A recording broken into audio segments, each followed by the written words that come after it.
Referente a la inflamación, algunos aspectos de los corticoides, características, mecanismo de acción, clasificación,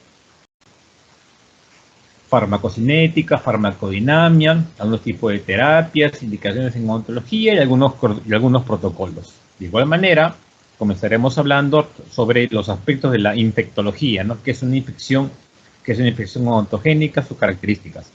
Luego estamos entrando con el primer grupo de medicamentos para las infecciones, en este caso los antimicóticos, igual con sus características, los mecanismos de acción, breve farmacocinética, farmacodinamia, antimicóticos, micosis de diversa índole, indicando, ¿no? Protocolos antimicóticos en odontología, tratamiento de la candidiasis y algunos ejemplos. De igual manera, los antivirales, características, importancia en medicina, ¿no? En odontología, lo referente a clasificación, algunas manifestaciones clínicas, algunos principales representantes, y también hablar algo de aspecto del coronavirus y odontología. Entonces, vamos a hablar del tema de los antiinflamatorios, ¿no? En la semana pasada, cuando vimos el grupo de los AINES tenían actividad analgésica, antiinflamatoria, antipirética, ¿no? Y los analgésicos opioides tenían actividad analgésica propiamente dicho, a nivel central. Pero cuando hablamos de una inflamación, ya estamos hablando de los antiinflamatorios esteroideos, o llamados los corticoides, ¿no? Entonces, estos corticoides, recuerden también que los corticoides los tenemos de manera natural, sintetizados por las glándulas suprarrenales, que van a cumplir muchas funciones orgánicas, ¿no? Y a partir de ellos también es que análogamente también se sintetizaron los corticoides como fármacos, ¿no? Miren desde cuándo, desde 1949. Heinz y Kendall ya prácticamente utilizaron los corticoides, ¿no? ¿Cómo le llamaron a los corticoides por mucho tiempo? Las drogas milagrosas. ¿Por qué las drogas milagrosas? Porque estos corticoides, pues, no solamente están involucrados en la actividad antiinflamatoria, sino también involucrados en otros procesos interesantes e importantes de gran utilidad en medicina y sus diversas áreas o especialidades, ¿no? Hoy en día muchos medicamentos que vienen combinados tienen también principios a base de corticoides. Principalmente la utilidad de un corticoide es valorar su efecto antiinflamatorio. Los corticoides no son analgésicos, son específicamente antiinflamatorios, ¿no? En este caso, antiinflamatorios esteroideos. No confundir con los AINES, que son los antiinflamatorios no esteroideos, ¿no? Entonces, obviamente, pues tenemos corticoides secretados por las suprarrenales de manera natural que van a cumplir muchas funciones en el organismo, ¿no? Pero también tenemos medicamentos, obviamente, sintetizados, que también van a ver o van a estar involucradas en su actividad antiinflamatoria, ¿no? Entonces, de las glándulas suprarrenales, obviamente, dependiendo de la zona, sea corteza o sea la parte medular central, vamos a ver acá de alguna manera pues algunos representantes como la aldosterona, como el cortisol, como los andrógenos sexuales, ¿no? La adrenalina, noradrenalina, por eso que los corticoides, la síntesis de ellos, repito, está involucrado con muchos procesos orgánicos en el paciente de principal importancia, ¿no? Entonces, por eso que es importante el estudio de ellos. Entonces, los de la glándula suprarrenal, de la parte medular o de la zona cortical, obviamente, pues en este caso, es donde se van a sintetizar los corticoides, ¿no? De la zona cortical. Dando dos principales representantes, los glucocorticoides, los que tienen que ver con una actividad eminentemente antiinflamatoria e inmunosupresora, y por otro lado los mineralocorticoides, que tienen que ver con la actividad del equilibrio hidroelectrolítico, ¿no? Entonces, dentro de los glucocorticoides, el principal glucocorticoide, ¿quién es? La hidrocortisona, ¿no? Que va a encargarse de toda la actividad orgánica del organismo, ¿no? Específicamente síntesis de carbohidratos, de las grasas, las proteínas, etc. ¿No? Entonces, mientras que los mineralocorticoides va a encargarse de la regulación de la actividad metabólica inorgánica, ¿no? Acá tenemos la aldosterona. Mientras que la hidrocortisona es de actividad glucocorticoide, la aldosterona es de actividad mineralocorticoide. Entonces, esta síntesis de los glucocorticoides obviamente cumple la triada o el eje hipotálamo, hipófisis y suprarrenal, ¿no? En ese orden justamente conlleva a la liberación de los glucocorticoides. Mientras que la actividad de los mineralocorticoides está regulada por la aldosterona, sistema renina-angiotensina y sobre todo la actividad de los electrolitos plasmáticos, como el sodio, potasio y los cloruros, ¿no? Entonces, la mayoría de los glucocorticoides, miren ustedes, se sintetizan de manera natural más o menos en determinadas horas del día. Principalmente, miren ustedes, el pico más alto de los corticoides está entre las 8 y 10 de la mañana, aproximadamente, su mayor liberación de ellos. Por eso que cuando uno da un tratamiento con corticoides, por lo general, la primera toma es a esta hora para que entre el corticoide indicado con la actividad glucocorticoide interna del paciente se potencie ese efecto justamente para un tratamiento antiinflamatorio, ¿no? ¿Cuál es el mecanismo de acción que se le atribuye a los corticoides, ¿no? Obviamente dice que va a activar la actividad de receptores citoplasmáticos en la célula, ¿no? Van a promover la transcripción del ADN y ARN, teniendo como consecuencia justamente pues la actividad inmunosupresora o la alteración de la actividad de defensas, ¿no? Y también van a aumentar la síntesis de proteínas como la lipocortina, que va a inhibir a la enzima fosfolipasa A2C. Por este párrafo, por esto que estamos indicando, es su principal mecanismo antiinflamatorio. Entonces, inhibiendo la fosfolipasa A2C como primer elemento de la cascada de la inflamación o el proceso inflamatorio, obviamente, pues, si se inhibe la fosfolipasa A2 y C, también por ende se inhibe el ácido araquidónico y sus subproductos. Por eso que los corticoides actúan a un nivel mayor que los AINES. ¿Se acuerdan que los AINES actuaban inhibiendo la enzima COX? En cambio, los corticoides actúan, repito, inhibiendo la actividad de la enzima fosfolipasa A2 y C, ¿no? Y de hecho, pues, las características de los glucocorticoides, de manera particular, es un mediador de la respuesta inflamatoria, ¿no? De manera crónica o de manera aguda en determinados casos en el ser humano. La absorción de ellos, muchos de ellos tienen muy buena absorción, se unen adecuadamente a proteínas plasmáticas, la mayoría en un 90%. De hecho, que también tomar en cuenta cuando se administra corticoides, sobre todo la combinación con salicilatos, sobre todo que podemos alterar algún factor farmacocinético. Luego los glucocorticoides con los diuréticos, riesgo de hipopotasemia, con las cumarinas, la inhibición del efecto anticoagulante, y con la metformina justamente potencian el efecto hipoglicemiante. Tener mucho cuidado cuando administramos corticoides, sobre todo con estos medicamentos que podrían de alguna manera pues potenciar su actividad o su eficacia. De hecho, cuando vemos a los corticoides específicamente, mencionamos más la actividad glucocorticoide, que ya hemos dicho que acá predomina dos principales actividades de interés para nosotros. La actividad antiinflamatoria, que se basa, repito, en la inhibición de la enzima fosfolipasa A2 y C y sus derivados, ¿no?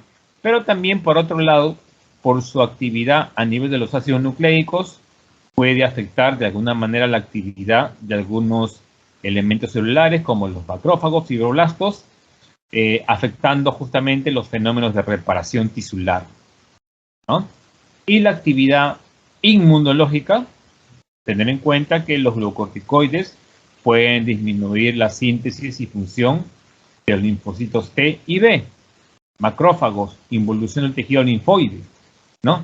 Por ende, prácticamente su actividad, pues, que se le conoce antiinflamatoria e inmunosupresora, ¿no? Entonces, hay muchos tratamientos en los cuales, por ejemplo, dan corticoides, ¿no? Como actividad antiinflamatoria, como en el caso del COVID, por ejemplo. En caso cuando hay edema a nivel pulmonar, en una fase, un estadio un poquito avanzado de COVID, administran la dexametasona justamente para evitar esa actividad, ese edema o actividad antiinflamatoria, repito, en algunas zonas que el paciente es afectado, ¿no? Obviamente que también su actividad de los glucocorticoides está relacionado con lo que es la actividad de los carbohidratos, la hiperglucemia, ¿no? Con el metabolismo de los lípidos, lo que es la redistribución de la grasa corporal. ¿A quién se debe la redistribución de la grasa corporal? Justamente a los glucocorticoides, ¿no? Al metabolismo de las proteínas, como el catabolismo proteico. La actividad cardiovascular también dice que tiene bastante afinidad por lo que es las catecolaminas. Ahí tenemos a la epinefrina, recuerdan que en su momento hablamos. A nivel sistema nervioso central, principalmente, pues, va a afectar el estado de ánimo. Y a nivel del hipotálamo hipófisis, el eje o la triada hipotálamo, adenihipófisis y los glucocorticoides. ¿Cómo se le llama esa triada? La retroalimentación negativa. ¿Por qué negativa? Porque tiene que haber, repito, pues, estos tres ejes: hipotálamo, hipófisis y suprarrenales, para que sinteticen adecuadamente estos glucocorticoides. Mientras que la actividad mineralocorticoide está relacionada con la actividad, pues, a nivel de los oligoelementos, sodio, cloruro, bicarbonatos en los líquidos extracelulares, ¿no? La actividad hidroelectrolítica a nivel de la bomba sodio, la bomba potasio, del cloruro de sodio, de la angiotensina 1, angiotensina 2, la vasoconstricción, obviamente, pues, en todos estos procesos, ¿no? Que también está involucrado la actividad de los mineralocorticoides, de manera particular la aldosterona, principal hormona mineralocorticoide. Entonces, pues, en base a eso, de hecho, se han sintetizado muchos grupos de corticoides, ¿no?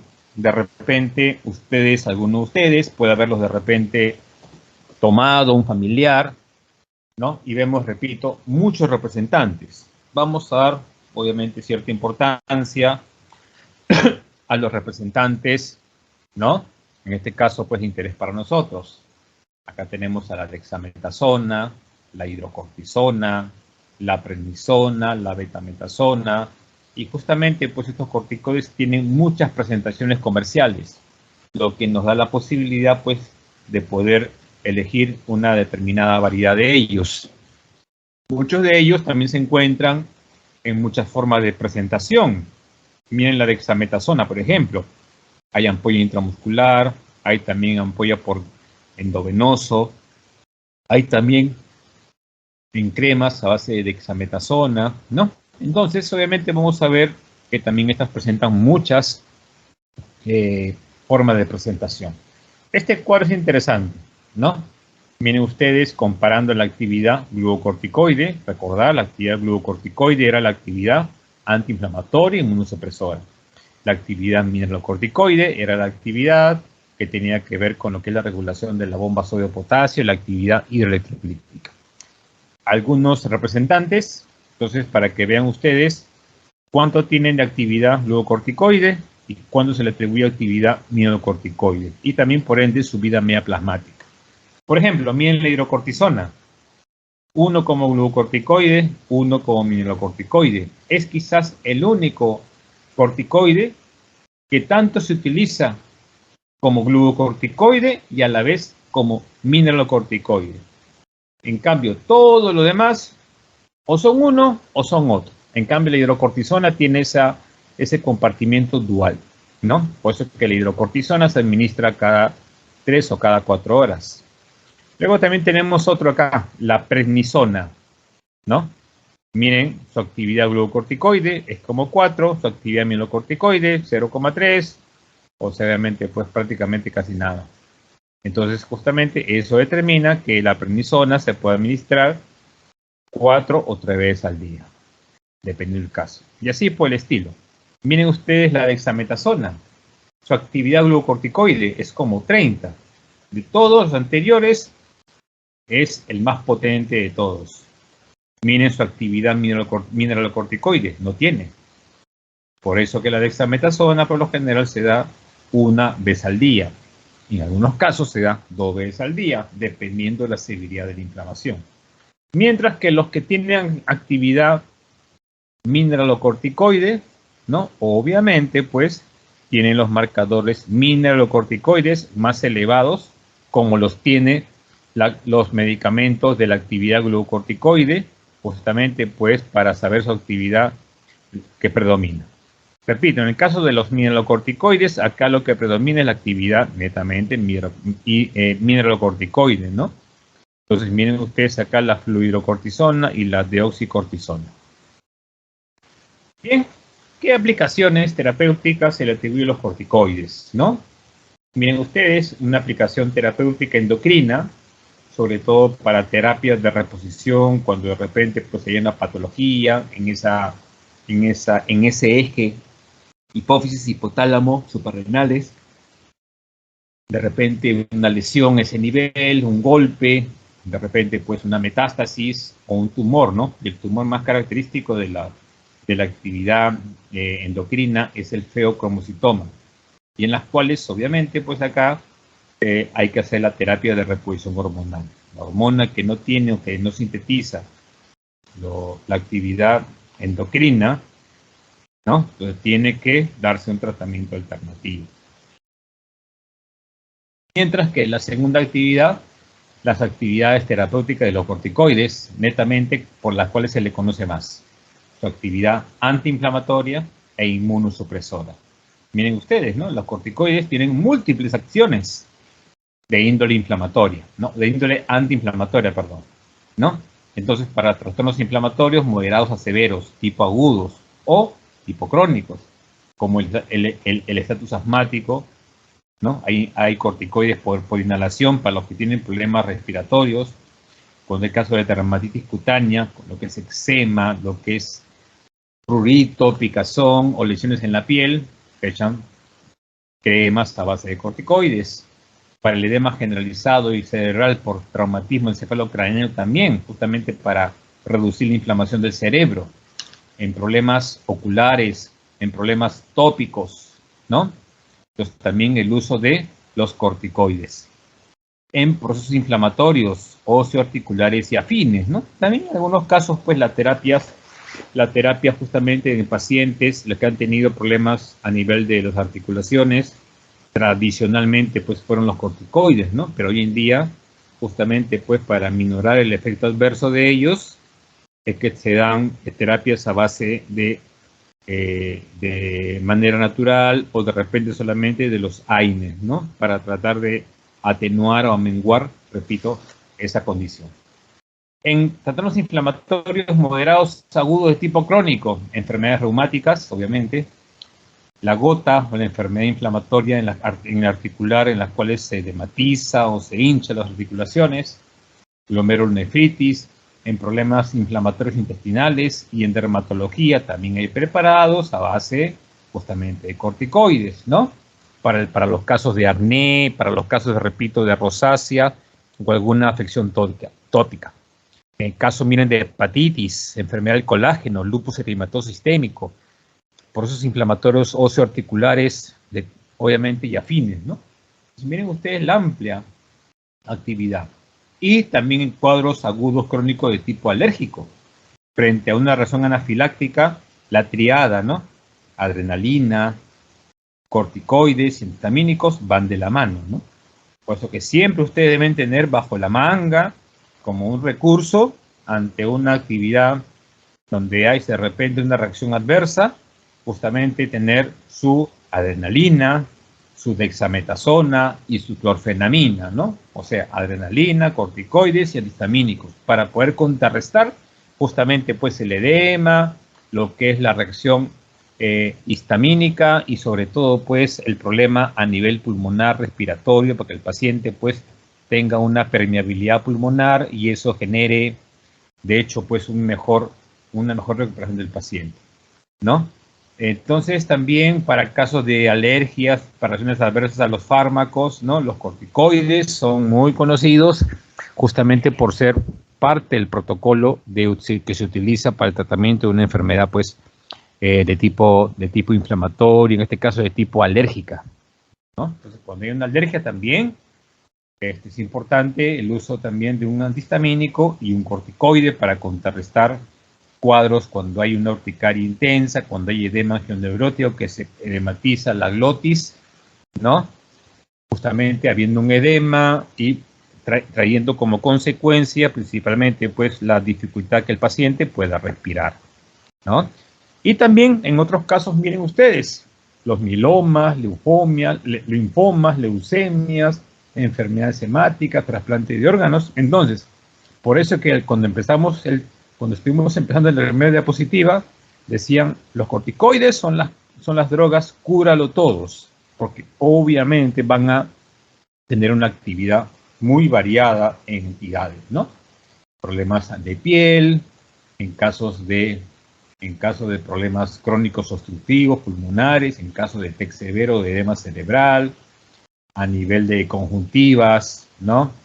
En enfermedades reumáticas, en problemas de tejidos blandos, acné, rosácea, en procesos inflamatorios dolorosos, ¿no? De índole inflamatorio, valga la redundancia, agudos o crónicos, también cuando hay corticoides que se infiltran, cuando hay problemas también a nivel de inflamación, a nivel de algunos miembros, ¿no? Y obviamente como parte del protocolo para el tratamiento de una reacción anafiláctica.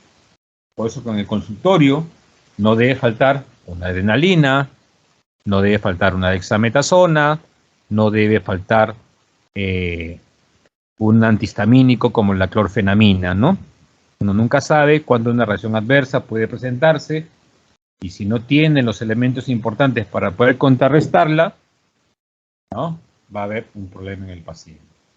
Si ustedes han leído, ¿no? Mucha gente cuestiona los corticoides, cuestiona en el sentido de que es uno de los medicamentos o grupos de medicamentos que son buenos antiinflamatorios, ¿no? Que pueden tener un poquito de alteración con otros medicamentos. Y también quizás se le conoce más a los corticoides por los temibles efectos adversos cuando se usan de manera indiscriminada en pacientes que puedan conllevar la salud del paciente, ¿no? Miren, sobre todo por sobredosificación de estos medicamentos, del exógeno, ¿no? Y acá tenemos el principal síndrome, el síndrome de Cushing. El síndrome de Cushing obviamente es por la actividad pues, que se potencia de los corticoides endógenos de nuestro organismo con los corticoides que damos de manera como medicamento, ¿no? Por eso que ustedes verán que el paciente que consume mucho corticoide es síndrome de Cushing, ¿no? Que es un síndrome obviamente del paciente edematizado, gordito, todo ello que va a conllevar, ¿no? Más que eso, la hipersecreción de estos endógenos y exógenos. Poesía centrípeta, cara de luna llena, justamente por la redistribución anormal de las grasas. Muchos corticoides pueden conllevar a una hiperglucemia secundaria y por ende al paciente que pueda ser propenso para que desarrolle diabetes. Mucho cuidado. Muchos corticoides también puede afectarles la parte del hueso, los tejidos duros, ¿no? Generando cuadros de osteoporosis. Puede alterar el metabolismo de las proteínas, ¿no? Puede generar una debilidad muscular y cachexia. Los corticoides podrían también, como efectos adversos, en algunos niños, inhibir su desarrollo, su crecimiento, ¿no? Trayendo problemas de hueso y alteraciones de repente erupción de algunas piezas dentales, ¿no? Luego también otro aspecto importante el aumento a la susceptibilidad a infecciones. Sobre todo, pues, tener mucho cuidado que los corticoides pueden un poquito ralentizar algunos procesos de reparación, ¿no? Por eso, mucho cuidado que si el paciente está con un tratamiento con corticoides y está experimentando una infección bacteriana, viral, biomicótica, mucho cuidado porque obviamente, pues, estos corticoides en estas condiciones puede afectar a los diversos mecanismos de reparación tisular, justamente, pues, por este tipo de actividad, ¿no? Puede reactivar infecciones, ojo, ¿no? Sobre todo en pacientes que tengan tratamiento con TBC, herpes, HIV, ¿no? Entonces, justamente, pues, los corticoides, por su actividad inmunosupresora, puede interferir con la actividad, repito, de estas entidades. Puede afectar las proteínas, las prostaglandinas citoprotectoras, ¿se acuerdan? La COX-1, citoprotección, y puede generar casos de úlceras. En casos también muy extremos, puede haber retención de líquidos, hipopotasemia, hipertensión arterial, ¿no?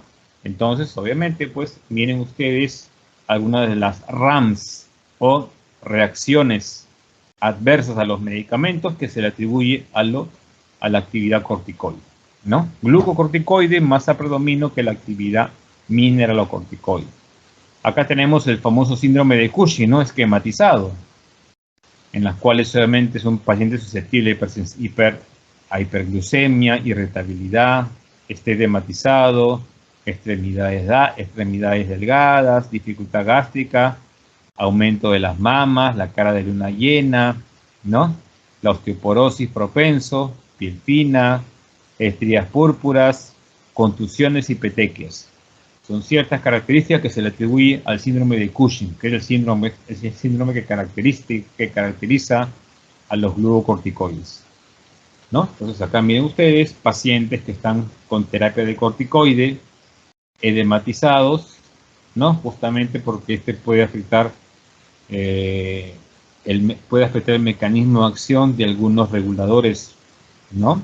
Internos en el paciente, sea de las grasas, lípidos, carbohidratos, ¿no? La piel como estrías por los corticoides, la cara redondeada, todo ello, pues, como una terapia a base de corticoides.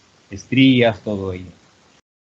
En nuestra área, ¿cuándo usar un corticoide en odontología?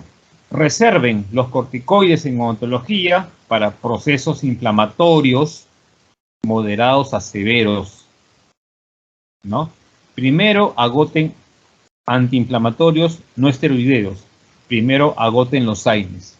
Si con un AINES, aparte de tu procedimiento, puedes contrarrestar o controlar ese proceso, en muy buena hora, ¿no?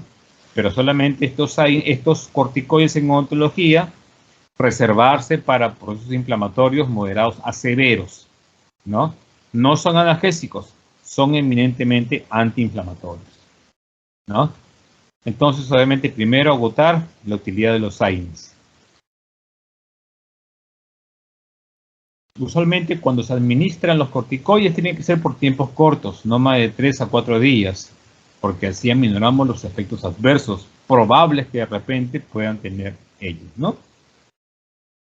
¿Qué indicaciones en odontología? Principalmente profilaxis antiinflamatoria antes de una cirugía, postquirúrgico para justamente el postoperatorio de trauma periodontal óseo alveolar.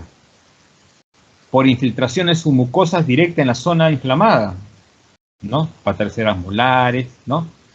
También se utilizan infiltraciones en ATM, en abscesos, gingivitis y periodontitis, en lesiones aftosas, en inflamaciones, obviamente por actividad o por adaptación protésica. Y la gran utilidad justamente, pues, en pacientes que son alérgicos a las que son procedimientos en los cuales se va a contrarrestar justamente, pues, un procedimiento de una alergia inesperada o tipo cuadros de anafilaxis. Entonces acá la gran combinación glucocorticoides con antihistamínicos como la dexametasona con clorfenamina son una muy buena alternativa en estos casos, ¿no? Entonces los corticoides para aplicación tópica cuando hay una lesión aftosa, cuando hay un traumatismo por infiltraciones especiales en casos en medicina, ¿no? Cuando hay inflamación justamente pues por problemas periodontales, por tejido óseo, terceras molares, ¿no? Su utilidad a los corticoides. Este es un pequeño estudio que hicieron referente a los corticoides, 2009, ¿no? Donde justamente ellos apoyan en cuanto a que estos corticoides deben indicarse para procedimientos quirúrgicos complejos, en los cuales el trauma es categorizado como caso severo, como la remoción de una tercera molar retenida, ¿no? O sea, todo ello.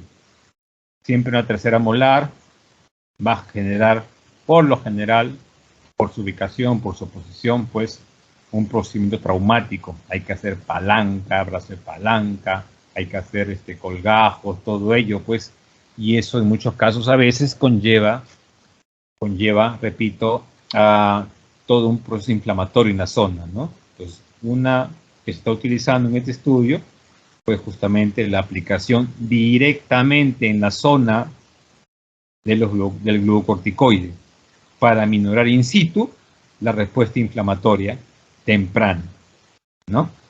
Entonces, miren ustedes esa actividad, esa técnica de aplicación submucosa justamente para el caso de los corticoides, de los glucocorticoides, en caso obviamente de un problema inflamatorio post-trauma, post-cirugía, ¿no? Y en este estudio valoraron la actividad antiinflamatoria y ligado también al dolor, según la escala análoga de visual, ¿no?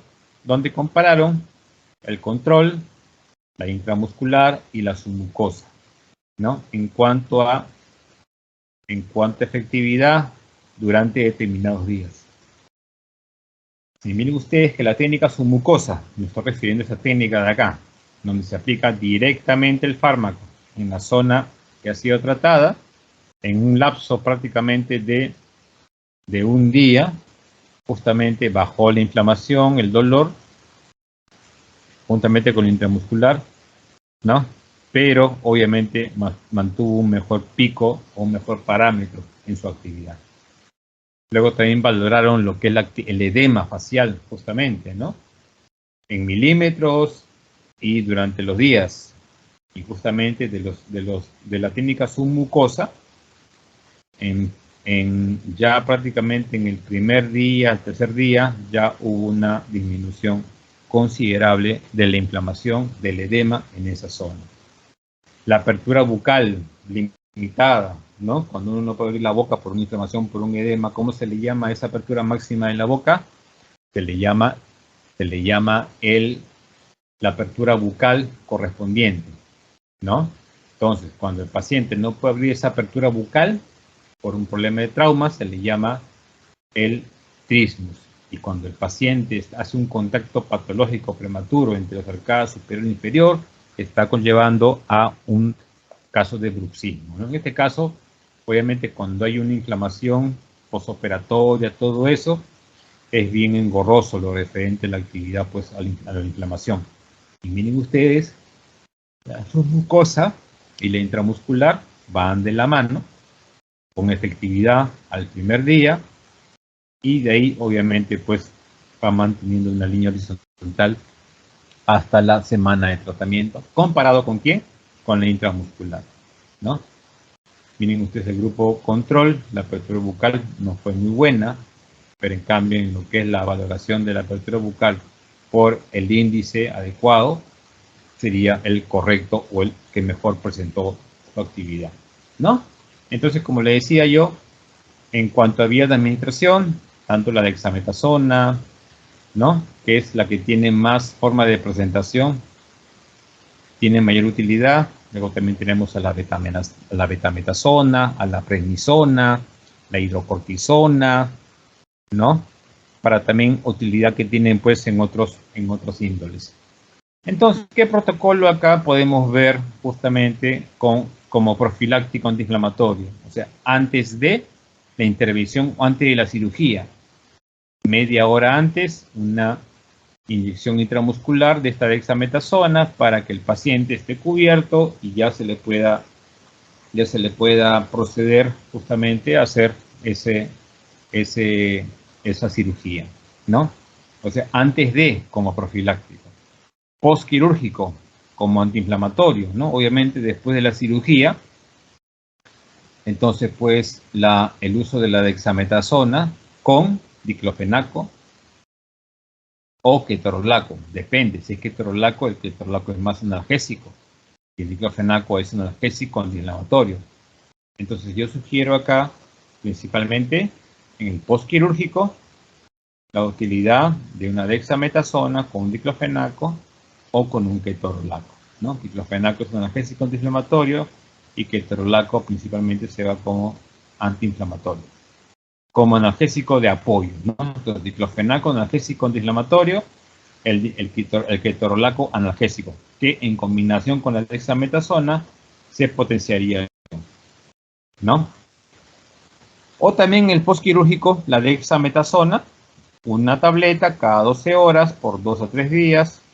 Y también como alternativa sería el diclofenaco más codeína de 50 miligramos, 500 de diclofenaco, 50 de diclofenaco y 50 de codeína, para casos obviamente de cada 8 horas por 3 días, ¿no? Como una terapia de mantenimiento.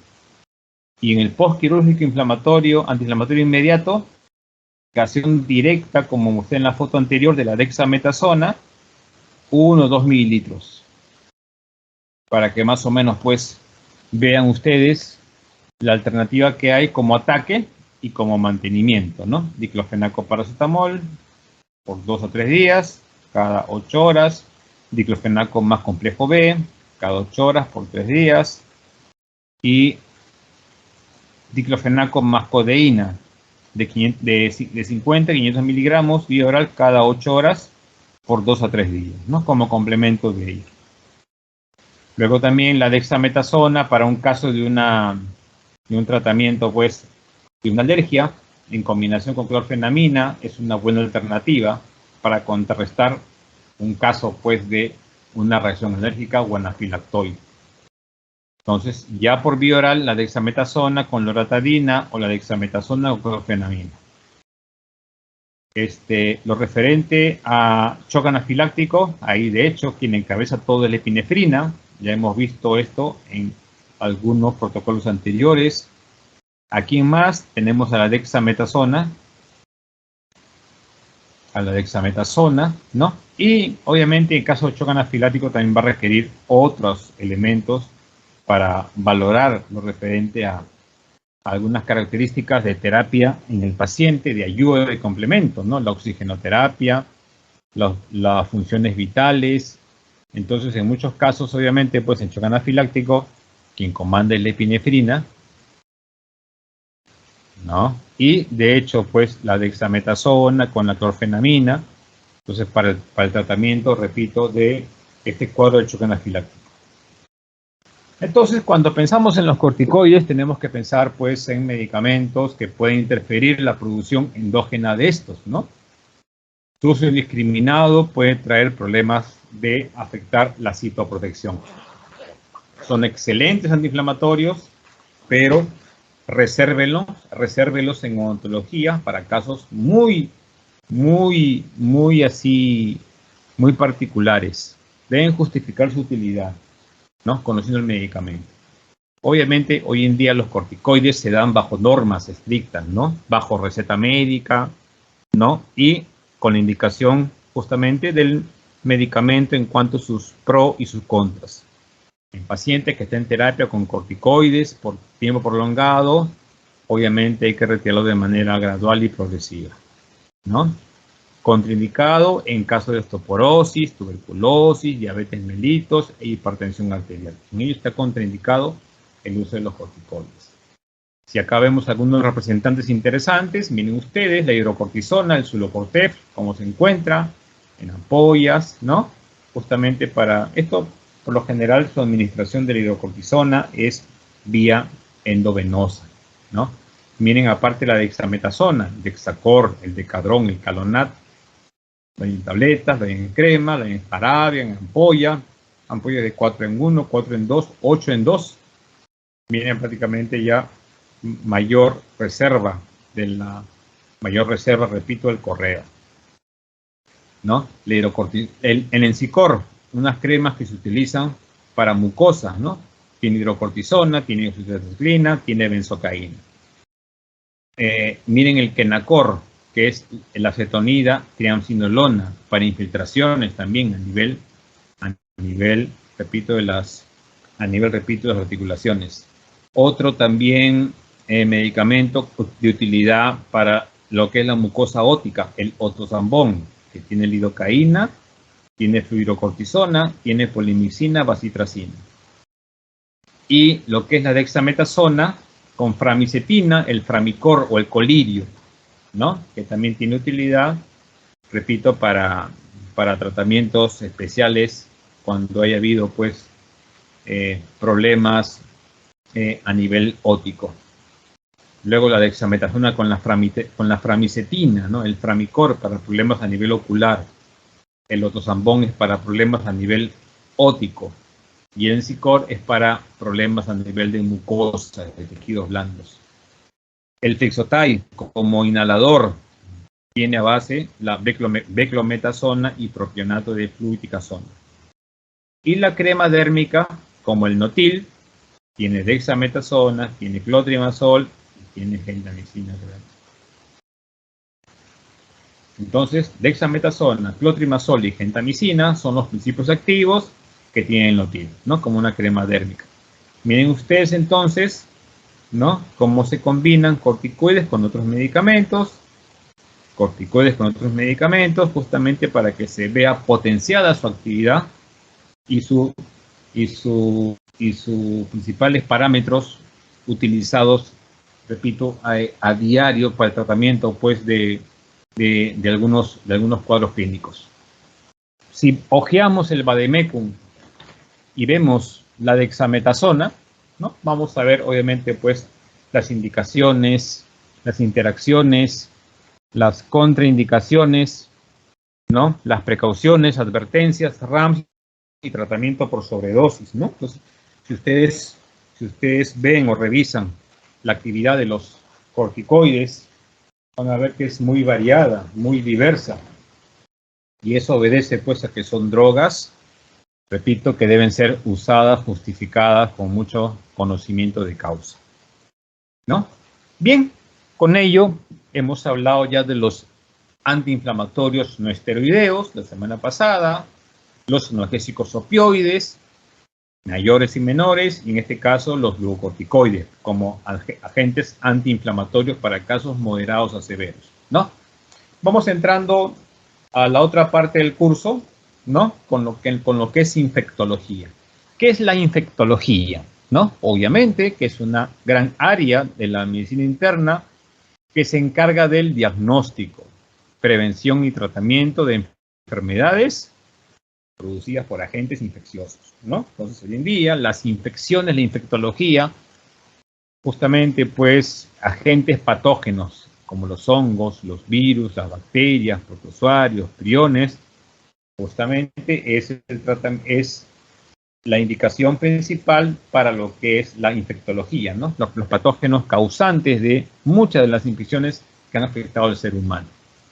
Y obviamente, pues, es importante que la infectología o que esta especialidad vaya de la mano también en el sentido de que mucho depende un patógeno cuando afecte lo que son las principales barreras de defensa natural, ¿no? Generando, repito, pues, quizás a que se filtre o sencillamente, pues, cuando vence las barreras y puede afectar de manera seria al paciente. Entonces, cuando hablamos de una infección, ¿no? Es la contaminación con respuesta inmunológica y daño estructural de un hospedero causado por varios agentes patógenos, virus, hongo, bacteria, ¿no? Entonces, justamente, ¿quién se va a ver afectado? Los tejidos. Lengua, miren una lengua con candidiasis, una lesión aftosa en fondo de surco, lesiones herpéticas a nivel del labio, infecciones odontogénicas, justamente pues por un diente causal, lo que es enfermedad o inflamación de las encías, para que vean ustedes la magnitud, o también cuando hay inflamación a nivel del hueso, osteitis, ¿no? Lo que es obviamente pues extracciones muy cruentas que han denudado parte del hueso y no lo han regenerado todo ello. Entonces, ¿qué es una infección odontogénica? Su nombre lo dice, ¿no? Es una infección que tiene su inicio en las estructuras de la cavidad oral, dientes y estructuras anexas.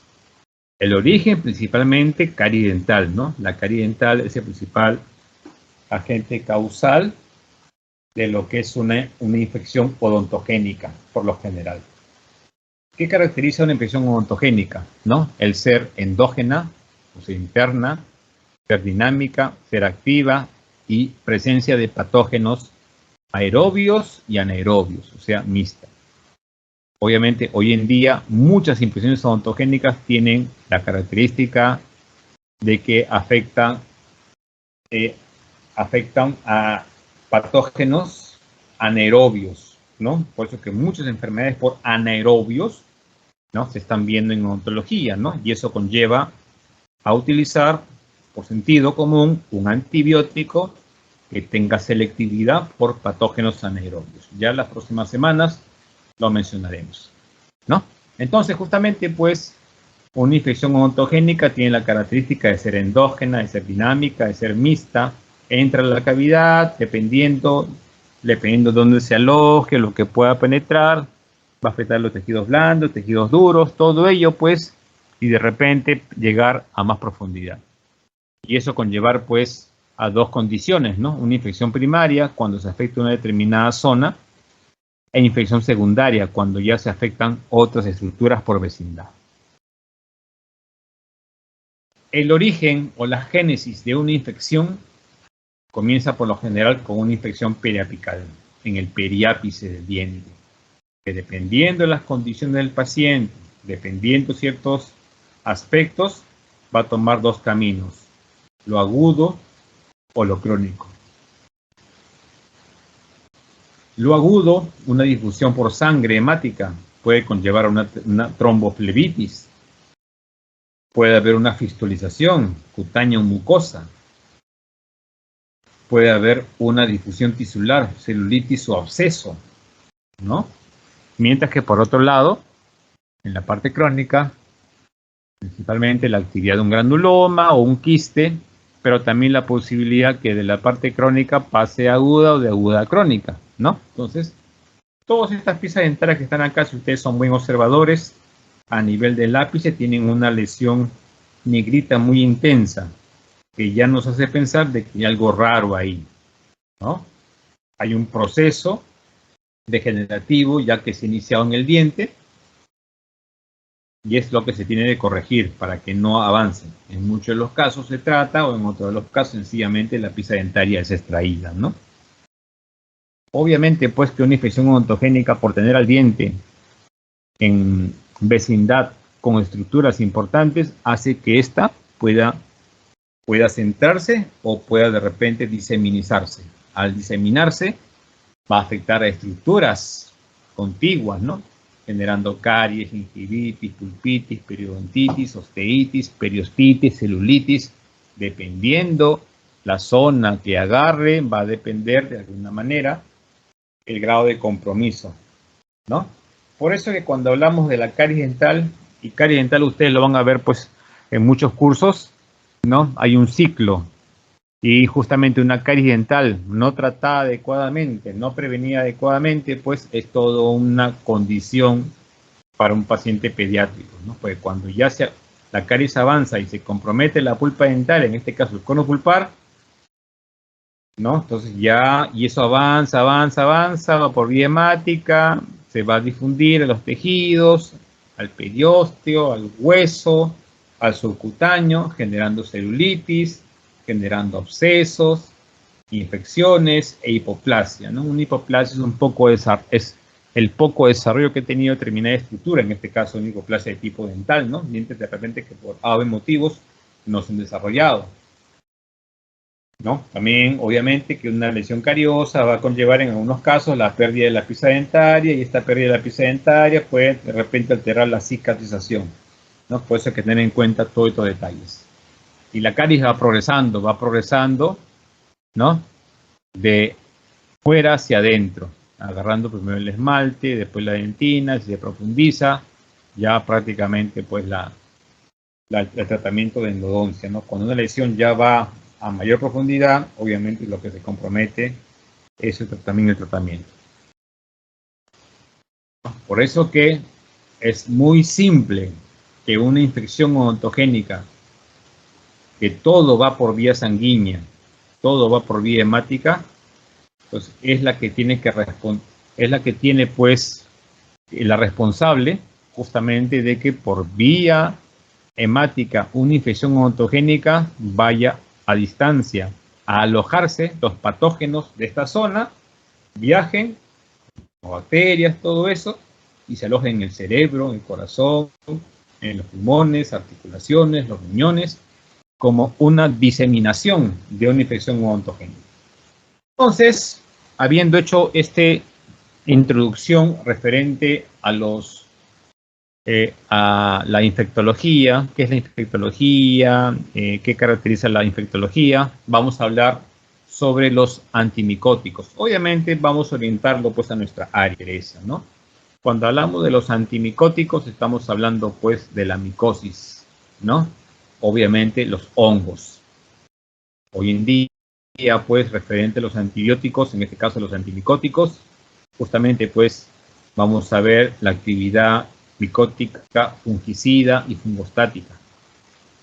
Obviamente también sirve para lo que es el cultivo, el análisis, repito, de las micosis sistémicas, ¿no? Y los diversos cuadros o enfermedades.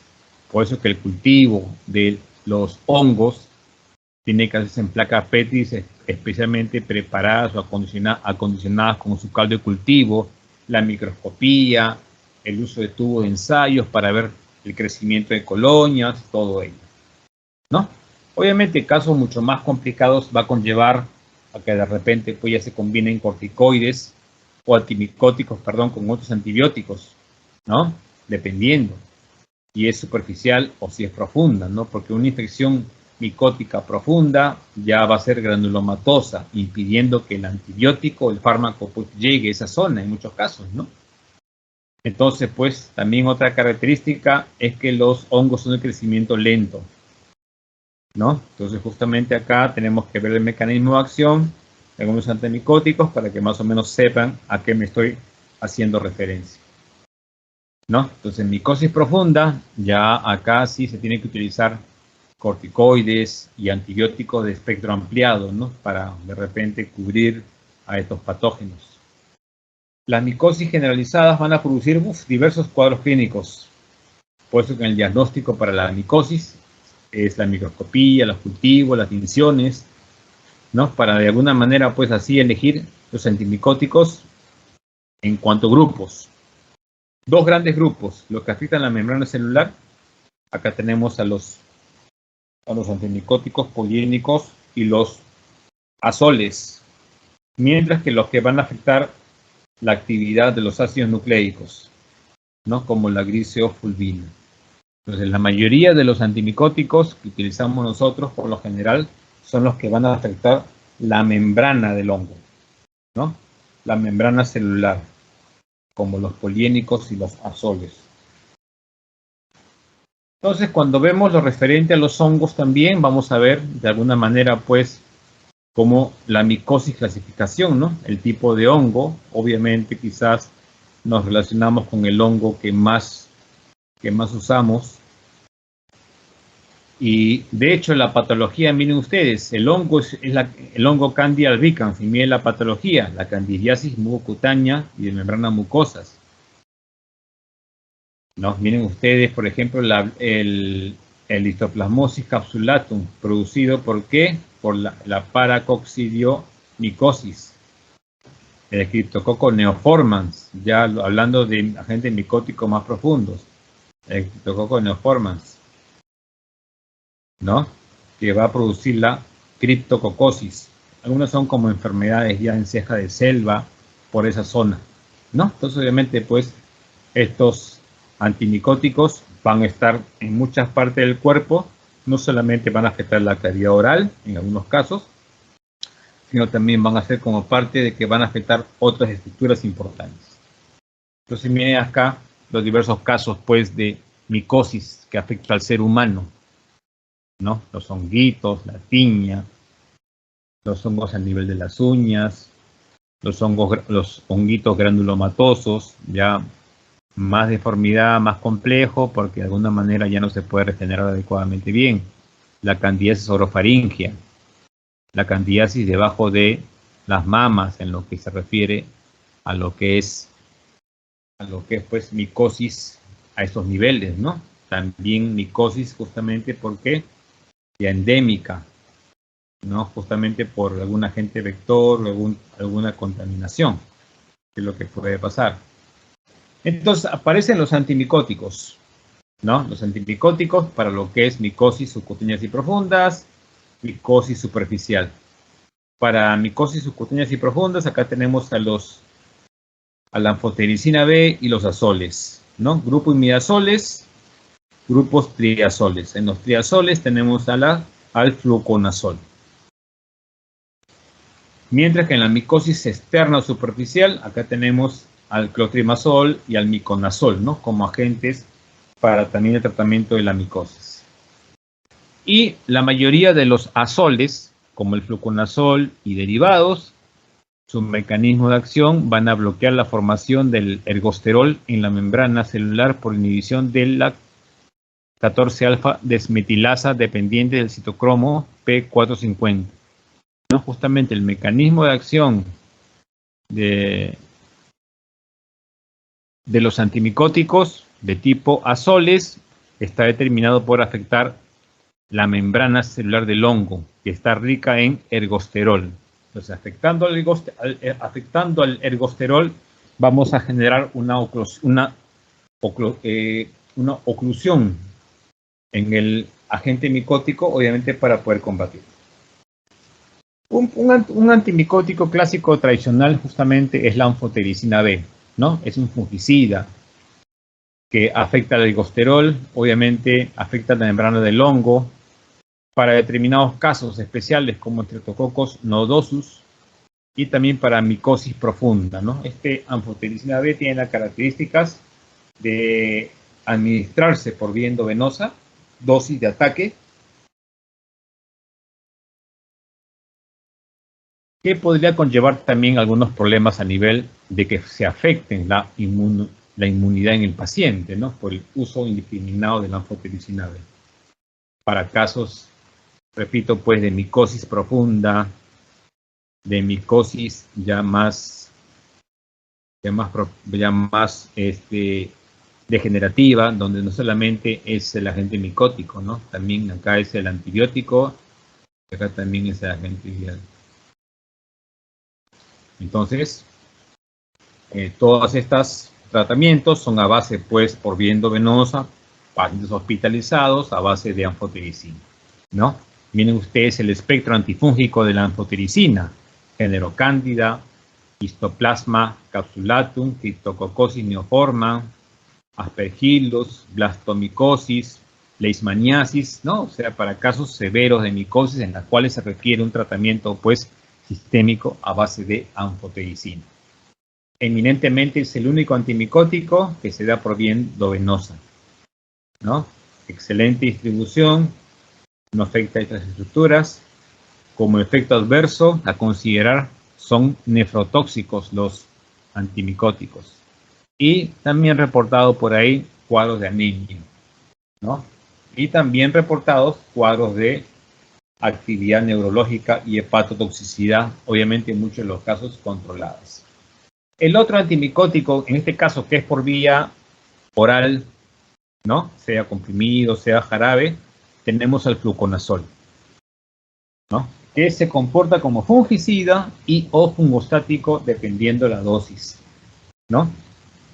Como todo azol, va a afectar la membrana celular del hongo. Excelente disponibilidad y sobre todo, pues, que este es uno de los pocos antimicóticos que tiene una excelente absorción por vía oral y no depende de la actividad gástrica.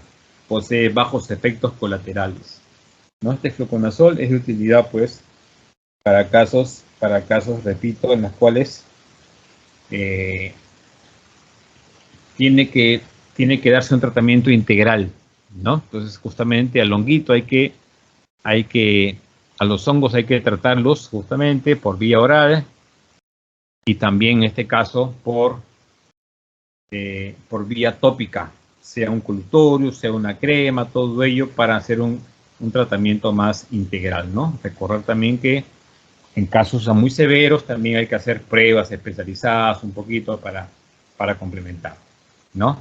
Entonces, esa es la característica del fluconazol, ¿no? Para casos de candidiasis orofaringia, ¿no?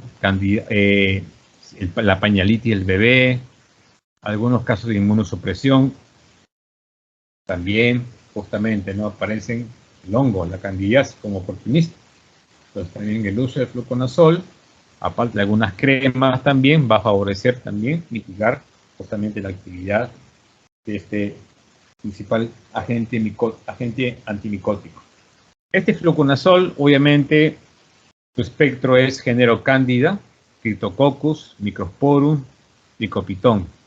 La indicación, en nuestro caso, de mayor importancia es la candidiasis orofaringia, ¿no? Obviamente que también se han visto que este fluconazol también pueden generar algunas alteraciones de algunos marcadores, ¿no? Obviamente entre los efectos adversos está la afectación al hígado, trombocitopenia, eosinofilia, teratogénico. Entonces, se le atribuye como efectos adversos del fluconazol el uso indiscriminado, el uso inadecuado, justamente problemas de hepatotoxicidad y que se afecten la serie roja, ¿no? De algunos procedimientos que de repente se están tramitando, se están de repente pidiendo, ¿no? Entonces, justamente para ello es el tratamiento de justamente el fluconazol. Luego tenemos otro agente. El fluconazol es agente sistémico. Otro agente tópico, el clotrimazol, también fungicida, fungostático. Miren ustedes, afecta la membrana del hongo, el espectro a la que se orienta, y para casos de micosis dérmicas, las famosas tiñas, ¿no? Su uso es tópico, en crema, sobre todo para lo que es algunas clases, repito, de agentes micóticos, ¿no? Obviamente, pues, las micosis a nivel de piel, tiña, todo ello. O sea, dentro de los efectos adversos atribuidos, problemas de índole, pues, sistémico general, ¿no? Irritación, ardor, rash. Y de hecho, pues, cuando se identifica al hongo, tiene que aislarse también para hacer una especie de un antibiograma y determinar la sensibilidad del medicamento, ¿no? Caso de tiñas en la piel, tiñas en la zona, repito, de la barbilla, es el clotrimazol para honguitos. Luego tenemos la nistatina, que es un fungicida también, afecta la membrana del hongo, justamente para género cándidas, infecciones mucocutáneas, y justamente con la nistatina ya se logró, pues, el uso de agentes de supervisión para administrar, ¿no? En forma de colutorios, suspensión por vía oral, ¿no? Tópico para eliminar justamente, pues, la actividad micótica en el paciente. Como efectos secundarios de índole problemas gastrointestinales, ¿no? Entonces, miren ustedes la nistatina para casos principalmente de candidiasis o de repente a nivel de zona de pliegues, ¿no? También el uso de estos agentes para el tratamiento antimicótico.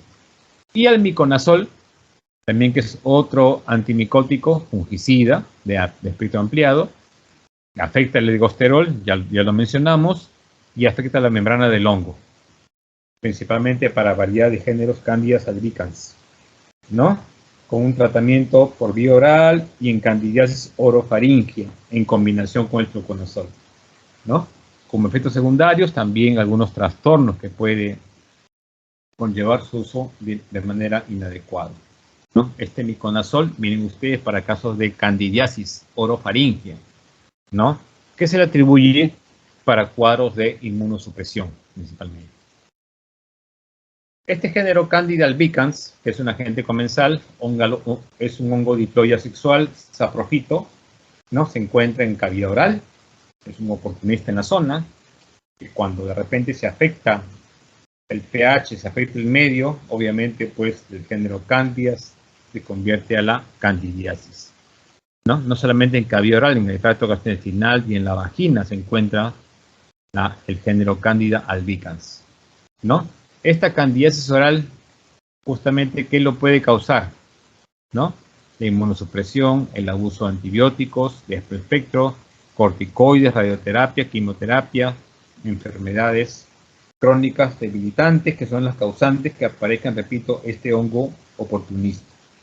Higiene oral deficiente y sobre todo, pues, prótesis en mal estado, que pueden conllevar algunos problemas. Entonces, de los antimicóticos más conocidos, acá tenemos el anforesteclin, que es la anfotericina más tetraciclina. Miren que acá también se juntan algunos principios activos. El quinocanestén para la higiene íntima femenina, es el clotrimazol con el metronidazol. La tetraciclina es un antibiótico para bacilos, ¿no? Acá el metronidazol es un agente antibiótico para el tratamiento de infecciones por anaerobios, por gram negativos, ¿no? Entonces, justamente, combinación con este antimicótico, justamente es para complementar la actividad a nivel de los tejidos. El DHF, ¿no? Nistatina, metronidazol y dexametasona.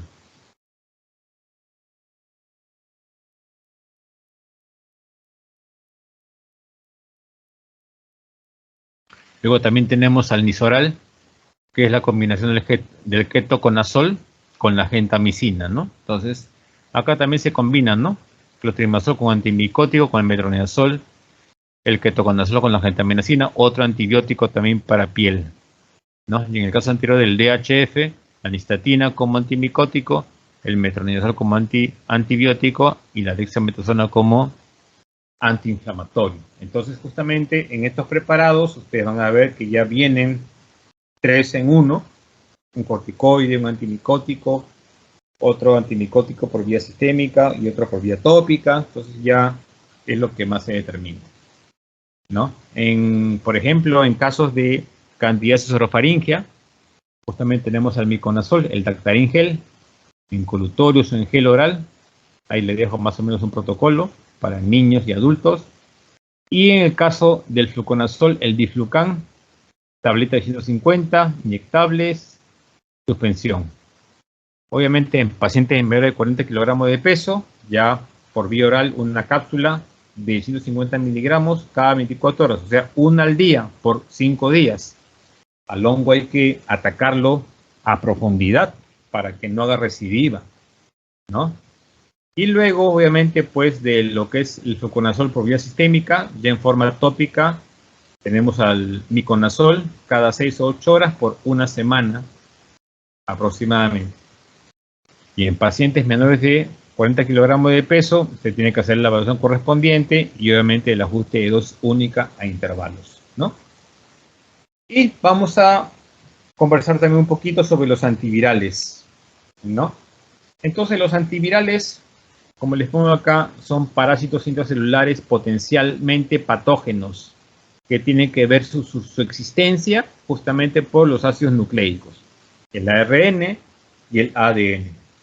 Y esto va a determinar justamente pues la multiplicación viral en sus 4 momentos: la adhesión del virus, el receptor celular, la liberación del ácido nucleico viral en la célula, maduración y salida y la liberación de partículas virales, ¿no? Entonces hoy en día justamente todo ello ha conllevado también un análisis, una actividad referente a entender la característica de los virus, que estos virus también van mutando, ¿no? Entonces miren ustedes acá, por ejemplo, pues cuando entra un virus, como el virus de la influenza, por ejemplo, pues a una célula, miren cómo es la replicación, y obviamente cómo sale, repito, pues este ciclo justamente de la influenza, pues, y lo que va a desencadenar a nivel tisular. Dos aspectos básicos en la actividad viral: la reproducción y la continuidad genética, y infecciones virales en el hombre. El virus herpes simple, tipo 1, tipo 2,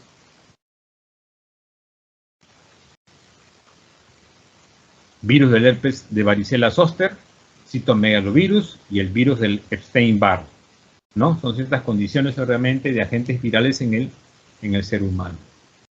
Los fármacos antivirales se pueden destacar de tres maneras: los que inactivan directamente al virus, viricidas, inhiben la replicación viral a nivel celular, o llamados antivirales, y los agentes que aumentan o modifican la respuesta del huésped a la infección, los llamados inmunomoduladores. O sea, de los tres, dos son los que tienen que...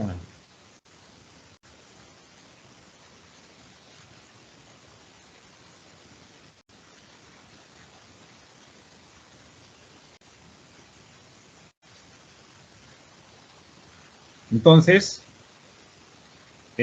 acá también podemos tomar consideración en lo que se refiere pues a los antivirales, ¿no? Por un lado, los que van a atacar virus, viricidas o los antivirales, y por otro lado los que van a reforzar la actividad, ¿no?, inmunológica frente a estos patógenos.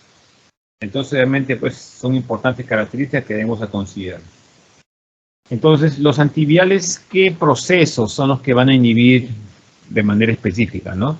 La fijación de la célula, la pérdida de la cubierta del genoma viral, el ensamblaje de la progenie de viriones, inhibir el modo diferencial de la síntesis de macromolecular dirigida por el virus. Entonces, la mayor parte de los genes antivirales y actuales tienen como blanco la síntesis de los ácidos nucleicos, ¿no? Esa es la característica, pues, de los antivirales. Los ácidos nucleicos, justamente, del virus.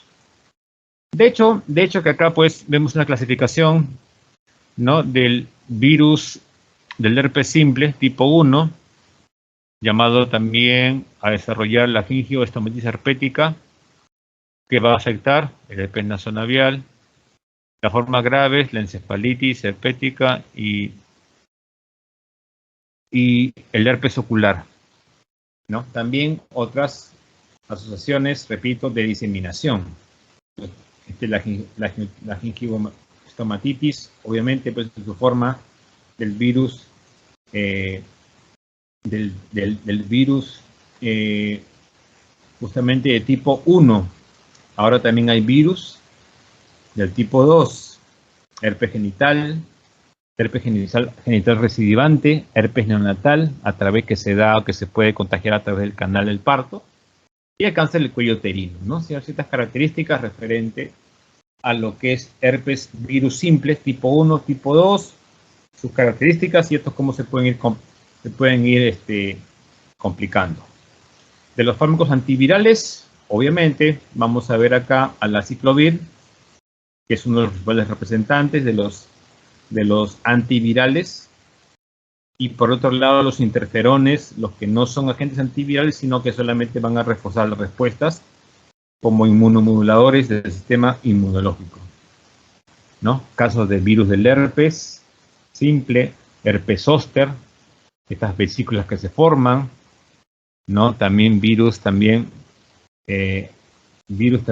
genital, virus a nivel también vulvar, que se van a producir, repito, pues por un agente patógeno. Virus de la varicela, de la hepatitis, del citomegalovirus, de las lesiones que se dan en cavidad oral, en orofaringe, ¿no? Entonces, miren estas lesiones de tipo, pues, virales que se van a producir como pelotas a nivel que pueden estar afectando la glotis, ¿no? O también otras afecciones virales en el ser humano. Y acá tenemos obviamente pues a muchos representantes, el Tamiflu, el aciclovir, el retrovir, el Sovirax, que son de gran utilidad para el tratamiento dado por los médicos especialistas, ¿no? ¿Qué hablamos del aciclovir? Por ser uno de los antivirales que se utiliza bastante para el tratamiento de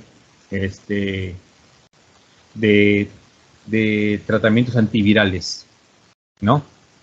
Acá tenemos justamente pues la característica del aciclovir para virus del herpes tipo 1, tipo 2, varicela zoster, citomegalovirus, la replicación del virus del Epstein-Barr. Entonces, en algunas características puede ser de gran utilidad el aciclovir.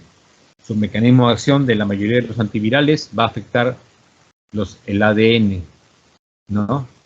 Indicaciones, virus del herpes tipo 1 y tipo 2, siendo su complicación, su forma más severa, justamente la gingivoestomatitis herpética aguda, ¿no?